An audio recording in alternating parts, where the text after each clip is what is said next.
I hope everyone watching this has had a wonderful 2023. Maybe you have, maybe you haven't, but I do know one place that's been pretty busy this year, and it is, of course, Universal Orlando. This video is going to be my 2023 Universal Orlando year in review. I want to go over this very fun year at Universal Orlando, some of the coolest things that have happened, rides that have closed, new experiences that have opened, Halloween Horror Nights, and whatever this thing is. Take a little trip down memory lane, talk about some of my standout memories for this year at the parks, and maybe talk about what's coming in the future in 2024. So welcome to the last episode of the year, maybe, probably, of Vincent Vision. Watcha! So Universal started off their year pretty strong, and in a way that really any other theme park would, right? They started off by closing down an entire section of their park.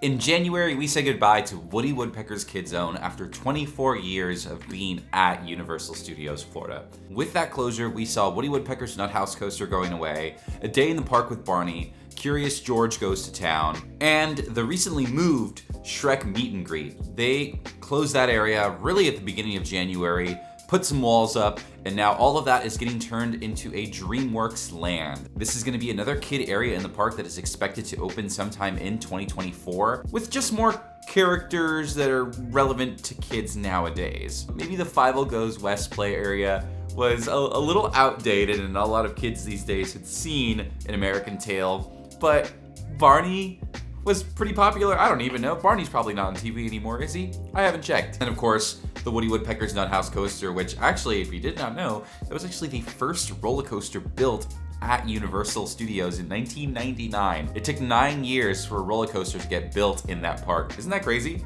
And it's like a kid coaster. This new DreamWorks area is expected to feature Shrek, Kung Fu Panda, Trolls, and don't worry, E.T. is still there, okay folks? E.T. ain't going anywhere. I am super excited to see what this new area becomes. I'm excited to find out more stuff about it as it progresses. Construction seems to be going strong already for it. We've got a nice big, what looks to be Shrek's house right at the entrance of the land. Shrek ain't going away. Shrek is still gonna be here in the park. But we did start the year off by saying goodbye to some long-lasting Universal attractions, and that will not be the only experiences we say goodbye to this year. After that, in March, there was a really big change with one of the most popular snacks at Universal, and it was Butterbeer. In March, dairy-free and gluten-free Butterbeer became available to serve, and now you can go to the Three Broomsticks or the Leaky Cauldron and get an alternative version of Butterbeer. You know, fun fact, for a very long time, when you ordered Butterbeer, you had to have it like that. So if you didn't want the cream on top, too bad. That's how Butterbeer is served. That's how J.K. Rowling says it is. That's how you're gonna get it. After over 13 years of the Wizarding World being opened, they have decided to loosen their grip on that, and they have made Butterbeer more accessible to everyone. And honestly, I've had all versions of the Butterbeer. I've had the dairy-free, the gluten-free as well. I think now that I'm actually talking about it out loud, it's been a while since I've had a Butterbeer. Listen, I go to the theme parks at least once a week. I can't have a Butterbeer every single time I'm there, right? But I think when I had it, it's now vegan Butterbeer, and it's basically the cream on top is what is dairy-free. And then the Butterbeer itself, like the butterscotch flavored drink, is gluten-free? Someone's gotta help me out on that. What's important is there is an alternative to Butterbeer now. This is a really big change in the Wizarding World of Harry Potter, and much welcome for all of our gluten-free and dairy-free Universal Park fans out there.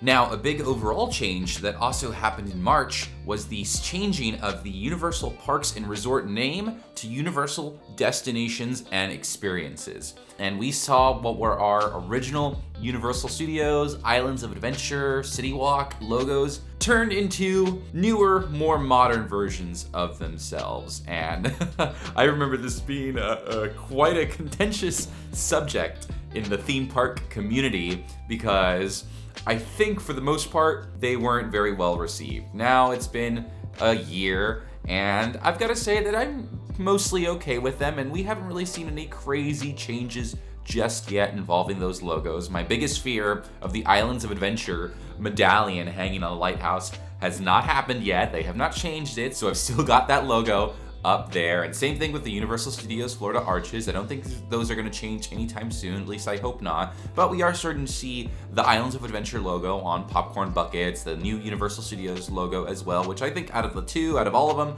that looks like the best one, because it really just looks like, you know, the original Universal Studios logo, just some colors changed around a bit. City Walk, well, we don't gotta talk about City Walk, but it's there. And with Universal changing to Universal Destinations Experiences, doesn't really roll off the tongue, we're just gonna call it UDE for short. We're not just gonna build a theme park in Orlando and Hollywood and Japan, we're gonna build a theme park in Texas for kids, Universal Kids Resort. We're gonna build a permanent Halloween Horror Nights in Las Vegas. And as of very recently, maybe, just maybe, they're gonna be building a Universal in the UK, in Britain, which is pretty crazy if that actually happens. New Universal, new logos, who dis? In May, we got a new annual pass holder lounge. Universal Orlando loves their pass holders. They take care of them all throughout the year, and they have wonderful perks and little gifts and things like that. It's something that happens about, you know, I think twice a year, I'd say, is the Pass Holder Appreciation Month, and that was in May of this year. And apart from a bunch of different benefits like early park admission, a special entrance, and stuff like that, there was a brand new pass holder lounge that premiered. It used to be in the Hollywood area of Universal Studios. It is now what used to be a Betty Boop store in Toon Lagoon, and now that is where you can go to just relax and sit around. That's all that's really there. But they do have some annual pass holder exclusive merchandise there. That's where you're able to pick up special magnets and little posters and stuff like that they give throughout the year. Nice to see that there. I kind of wish there was like 2 more of those scattered throughout the parks. I think Universal Studios Florida should have one as well. Very cool addition. Shows us that Universal is always thinking about us pass holders. A lot of fun new additions and changes. And then we have to go into May 9th, 2023, where we lose Poseidon's Fury, Escape from the Lost City, an Islands of Adventure opening day attraction goes away. Poseidon has his final battle against Lord Darkanon on that day, and all the Universal fans show up. Universal is giving out tickets so that people could be a part of the very, very last show. I was there. I got to be there and see it one last time. I didn't see the final show, but I got one of them. It was a really, really great time to be there. You know, there's 2 really great moments to be at theme parks as a theme park fan. It's the opening of a brand new ride, and then it's the closing of a beloved ride. And Poseidon's Fury had a lot of fans, believe it or not. A lot of people showed up, and I liked Poseidon's Fury too. There was a lot of really cool special effects. You know, that water tunnel will be missed greatly. Rest in peace, water tunnel specifically. Oh, I love you. And Poseidon's Temple now at the end of the year has really just been collecting dust. Universal hasn't said what's gonna go in that area, what the plan is. I mean, I don't blame them. Epic Universe is gonna be opening in 2025, and I think a lot of the attention is put over there. So I'm not expecting an announcement anytime soon, but it is kind of sad to just see this wonderful, gigantic facade with this big trident sticking out, just sitting there doing nothing. I think a lot of people walk by too and go, oh, what's that? And go, oh, well, it was something, but now it's nothing. But thank you, Poseidon's Fury. 24 years here at the parks. The doors to the temple are closed forever. Now that I think about it, May was actually a pretty busy year at Universal. A lot of cool stuff happening, including the brand new summer tribute store based off of Jurassic Park. 2023 is the 30th year anniversary of the original Jurassic Park film. And because of that, Universal turned their seasonal summer tribute store into a Jurassic Park store. And this was, out of all of the tribute stores that they have done, this is probably one of the best. There was a room based off like the behind the scenes of Jurassic Park, what it was like to make this iconic movie, and then you had actual rooms where you were stepping into the set with wonderful photo ops with big dinosaurs, actual like full-scale dinosaurs that looked like they were from the movie, and tons of awesome, unique Jurassic Park merchandise. This store also brought in the very first wave of Universe merchandise, which is like the trendy, cool Universal merchandise that they sell in California, and eventually led into us having a full-on Universe store at the park. I am really liking those summer tribute stores. Anything that makes me feel like I'm in a movie that I love is a win for me, and that is the experience that I crave at Universal Studios. So really great summer tribute store. Hope you got to check it out. If not, just go watch a video or something. Watch one of my videos. So now we head over to June, and this is where we've got one of the biggest additions this year at Universal, and that was the opening of Minion Land. Minion Land is finally open. Monsters Cafe closed sometime last year, or really kind of been closed for a long time. It's just sat there doing nothing for the longest time. They got that space where one restaurant had existed before and turned it into a meet and greet, a gift shop, a popsicle stand, and a brand new quick service restaurant called Minion Cafe, which actually, guys, is pretty great, and I would totally recommend eating there if you ever get the chance. Minion Cafe has some of the best food at Universal Studios Florida. Seriously. It is such a great restaurant, such a great experience. In my opinion, that is the standout out of all of the Minion Land stuff, including VillainCon, which we'll talk about a little bit later. Actually, no. I haven't had some in a while because the weather's been cold, but that freeze-ray popsicle stand is really, really good too. Those popsicles are so tasty. Minion Land and Minion Cafe and all of that, they have done such a great job. They also got the big, beautiful Minion Land sign smack dab at the entrance of the park. It's great for photos. People are taking pictures there all the time. They really kick butt with that. And I would say, apart from some of the stuff like Halloween Horror Nights, which is always a big deal and always a home run, like this was one of the best things that happened this year, I would say. And then in July, we got the final piece of the Minion Land puzzle, and that was VillainCon Minion Blast. Shrek 4D closed at the beginning of 2022, and nothing really happened with that building until we finally got VillainCon. It was so much fun to track the progress of this ride and of this experience, and just seeing the building come together, signs being added, walls coming down. I think it's a fun ride for kids, it's fun for people who like video games. It's very re-rideable in that way. It is a good additive experience to the park. You know, it is not the reason you should be booking a trip to Universal.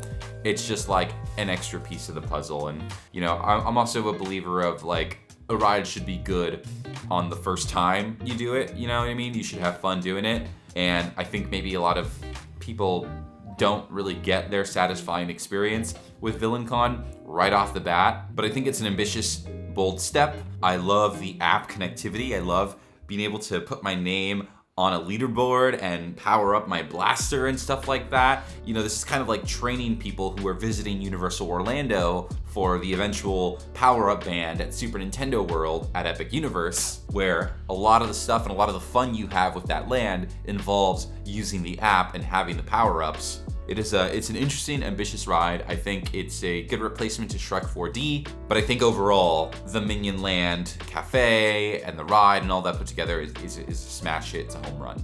So once Minion Land opens and all of that's great, we have a wonderful summer at Universal. It starts to get a little dark and spooky, and well, before that, it actually gets really, really hot in August. But we're getting ready for Halloween Horror Nights 2023 to make its way to Universal. And listen, I can tell any Universal fan worth their salt is gonna tell you how excited, how they're constantly thinking about Halloween Horror Nights. It's a pretty exciting event, especially the time leading up to it as we start to get to construction in the park. You know, you get to see the scare zones taking shape. We get announcements for haunted houses that are gonna be there, things like The Last of Us and Stranger Things. And Universal tried something new this year to sort of capitalize on the excitement for Halloween Horror Nights.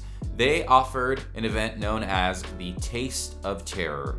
And this was something you would pay extra for, where you would get to go and have the opportunity to try food that would be sold during Halloween Horror Nights in September. And I'd say, even thinking about it now, kind of still pretty mixed about that experience overall, honestly. Like, listen, don't get me wrong, I love Halloween Horror Nights and I love the Halloween Horror Nights food. I think it's one of the coolest things about the event, apart from the haunted houses. I think it's a really big deal for a lot of people, and over the past couple years, it has gotten so much more inventive and fun and just like better overall. So like any opportunity to get a little bit of Halloween Horror Nights early before it starts seems like a good idea, right? The problem is that this event was about $135 a person to experience, which is pretty crazy, by the way. That's very expensive. Now, there was still like a non-alcoholic version for $90. That's what we ended up doing, but that's still pretty expensive, guys. There was like a lot of different foods to pick from and a lot of things that ended up being some of our favorites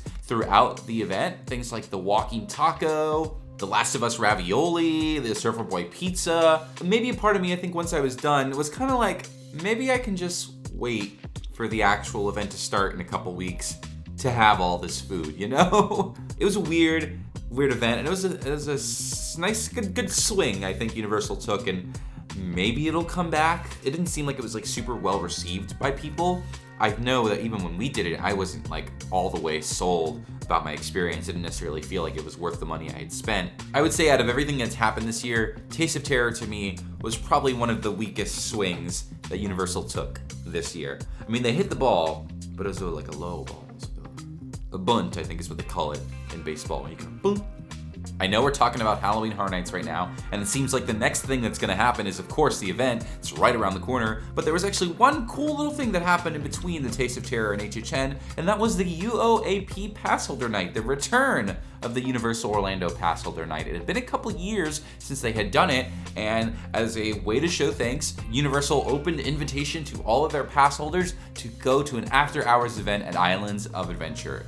And I think there's a little bit of drama when it first came out because they released the invitations at like 9 a.m. on a Friday and people were working and people couldn't get it. And of course it fills up instantly. I was able to go in and it was a really great experience. Like it felt like one of the Orlando Informer nights minus the free food, where you go and it's all the rides have low waits and it was just all people who are big enthusiastic Universal fans, and like, this is a really, really cool event, and I actually really loved it. They had Woody Woodpecker and Winnie Woodpecker as well. You got to meet them, some rare characters out in the parks. This was a really great way that Universal Orlando showed love to its pass holders with a night like this. I thought it was a success in my opinion, apart from like the hiccups of getting it ready. I thought once I was there, I had a blast. I thought it was a really great time. Something basically for free, you know. I would love for more of these. If they could do this like twice a year, I would be so over the moon. I thought it was tons of fun. I would love to do that. Do it at one at Universal Studios, one at Islands of Adventure, right? That's what it seems like makes the most sense. Thank you, Universal, for being wonderful to your pass holders and having special nights like this. Other theme parks could take note. And then, of course, right after that, we enter September, Halloween Horror Nights. And of course, as always, it's a blast. 10 haunted houses, 5 scare zones.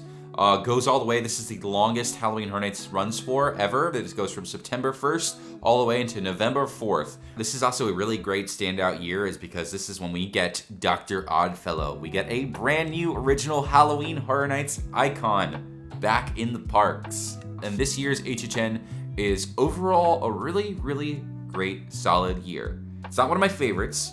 Okay, it's not like the best Halloween Horror Nights ever. I think the scare zones were really just okay, and there were some really not so great haunted houses like Chucky Ultimate Kill List, but there were also some really awesome ones as well. Things like Blood Moon, Dark Offerings, Yeti Campground Kills being a standout. We got a really awesome fan favorite, Dueling Dragons, a haunted house based off an old ride here at Universal. I hope they find a way to keep that trend going next year. This is also when we got The Last of Us as a haunted house. Stranger Things came back. So because of those two in particular, this is also an extremely busy year. And I would say this is probably one of the busiest years I have seen personally for Halloween Horror Nights. It usually seemed like October is when things got really, really hectic.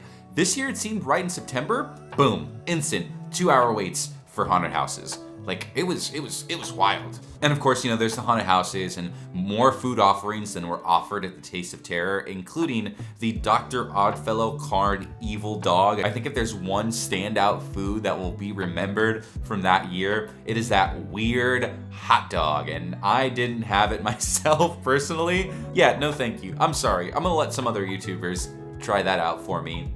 And maybe you had it. Please leave a comment down below and let me know if you actually had this hot dog for yourself during Halloween Horror Nights and if it was any good or not, because I was not touching that thing with a 35.5-foot pole. So once Halloween Horror Nights ends at the beginning of November, there's a little break, and then Universal goes right into the holidays. holidays at Universal come back, and it's a lot of honestly the same offerings we've had in previous years. You have, of course, the Universal Holiday Parade with Macy's. You've got Grinchmas over at Islands of Adventure, gigantic multi-hour long lines to meet the Grinch, and the return of some paid special offerings as well. You get another year of Grinch breakfast. This is where you get to have breakfast in the park, and then a guaranteed encounter with the Grinch himself. There's the Universal Holiday Tour where you get to meet Max the dog and the Grinch and see the show and do all the holiday stuff in the parks. A lot of the holiday stuff during Universal is always kind of the same, and there ain't nothing wrong with that. It's all wonderful offerings, and it's all included with park admission as well. I think that's super important. You don't really have to pay extra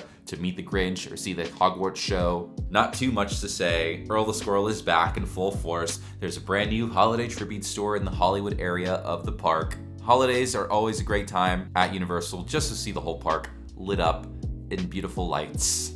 And then the last thing, at least as far as recording this video goes, I got a couple more days until the new year. Universal opens bookings for the first 2 hotels that are going to be at Epic Universe, and that is Stella Nova and Terra Luna, or Stella Luna, Terra Nova? One of those two. Stella Nova. Stella Nova sounds right. Those hotels open for reservations January of 2025, a couple months before Epic Universe is expected to open in the summer of 2025. It's interesting for sure, like they are not going to have the theme park that they're attached to open yet, but they also should be close enough to Universal Orlando that it shouldn't make a difference. These are going to be Universal's extra value resorts, so these are going to be on the same level as like Cabana Bay and Aventura. And I am pretty excited, so excited that I have booked an opening first night reservation stay at Stella Nova just to